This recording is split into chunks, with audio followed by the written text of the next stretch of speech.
আজকে জানব রথযাত্রা কেন শুরু হয়েছিল।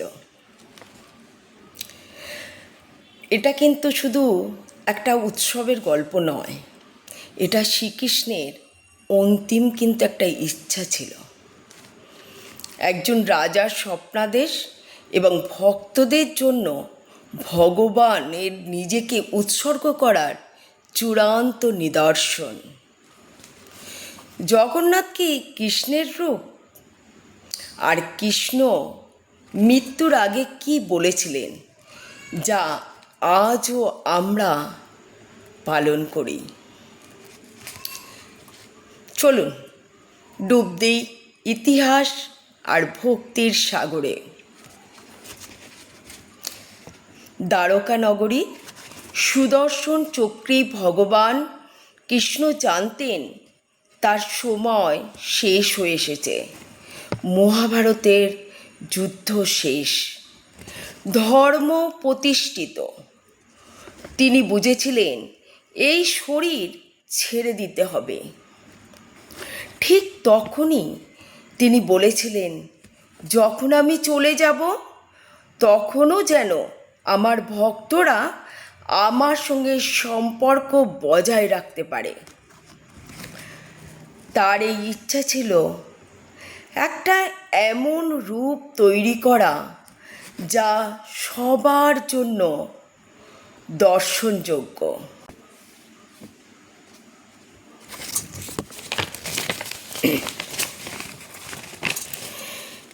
কিন্তু তার মধ্যে থাকবে আত্মার শক্তি, দারু বিগ্রহ, অর্থাৎ কাঠের ভিতরে আত্মতত্ত্বের মূর্তি।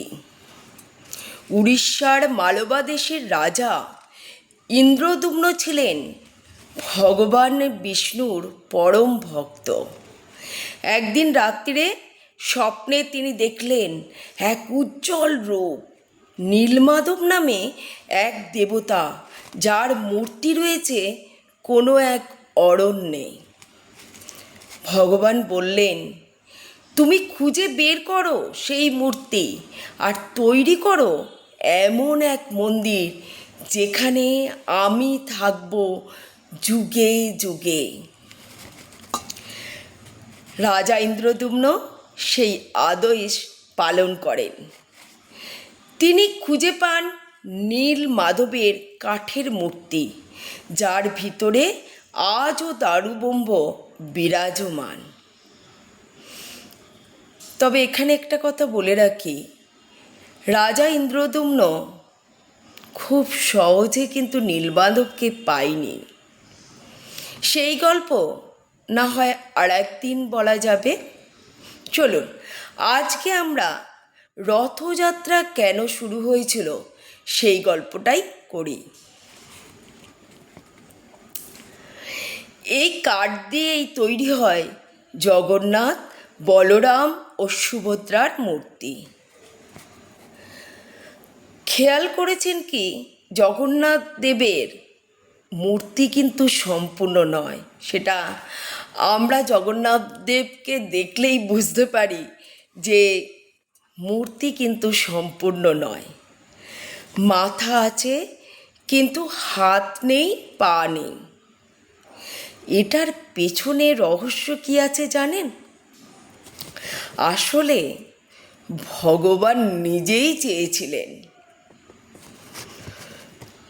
এবং তিনি বলেছিলেন, আমার এই রূপ, এটি আমার অদৃশ্য চৈতন্য শক্তির বহিঃপ্রকাশ। অসম্পূর্ণতা বোঝায় ভগবান সীমারও বাইরে। তিনি রূপের চেয়ে ভক্তিকে বেশি মর্যাদা দিতেন। তিনি রূপের চেয়ে রসের ভক্তির চেতনায় তিনি পূর্ণ। এই মূর্তি সেই অদ্বৈত কৃষ্ণ, যিনি আমাদের হৃদয়ে বিরাজমান। আষাঢ় মাসের শুক্লা দ্বিতীয়া তিথিতে ভগবান জগন্নাথ, বলরাম আর সুভদ্রা বের হন মন্দির থেকে।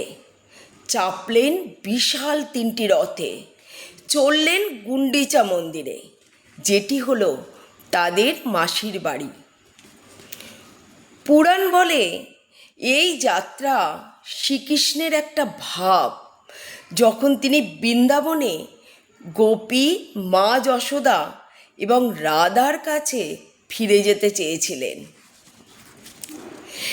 এই রথযাত্রা সেই চেতনারই বহিঃপ্রকাশ। ভক্তরা নিজের হাতে ঠেলেন সেই রথ, কারণ তারা মনে করেন ভগবান আমার ঘরেই আসছেন। এই মিলনেই ঘটে রথযাত্রার মাহাত্ম্য।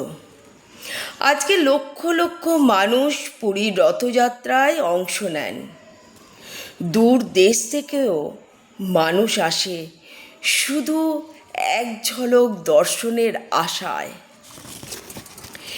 হিন্দু ধর্মের বিশ্বাস অনুযায়ী যে রথ ঠেলে সে পায় মুক্তি, আর যে রথযাত্রার দর্শন পায় সে জন্ম জন্ম ভগবানের সান্নিধ্য পায়। এটাই কৃষ্ণের অন্তিম ইচ্ছা পূর্ণ হওয়ার প্রমাণ। ভক্ত কখনো আলাদা হয় না ভগবানের থেকে। এই রথ শুধু কাঠের নয়, এটা ঈশ্বরের চেতনার রথ। আর আমরা ভক্তরা, আমরা আমাদের অন্তরের রথে বসিয়ে নিই ভগবানকে।